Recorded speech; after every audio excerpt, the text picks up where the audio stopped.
Town committee खड़ा का town officer Abdul Hafeez. असल में क्या है ये, हकीकत में union council court Mir Mohammad में बतौर चौकीदार भर्ती किया गया। कुछ बरसों के बाद मोहतरम सियासी सपोर्ट से यूनियन कौंसिल के सेक्रेटरी मुंतखब होकर अपने सियासी सपोर्टरों को इतना खुश किया कि इसे टाउन ऑफिसर बनाकर पूरे गुम्बट तहसील की चार्ज दे दी गई।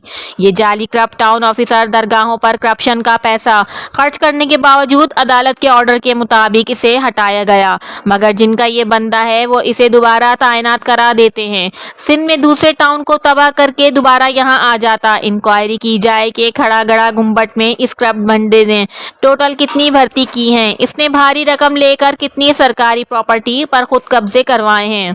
पाकिस्तान के इंटेलिजेंस इदारों के साथ नैब सखर डिप्टी कमिश्नर खैरपुर जिला चेयरमैन खैरपुर से अपील करते हैं कि इंक्वायरी की जाए, इस बंदे ने करोड़ों रुपए कहाँ खर्च किए, इसका अपॉइंटमेंट लेटर चेक किया जाए, इसके आमदनी और खर्च की तफसील किसी ईमानदार ऑफिसर से लिए जाएं, जिसे गरीब आवाम का पैसा ज़ाया ना हो।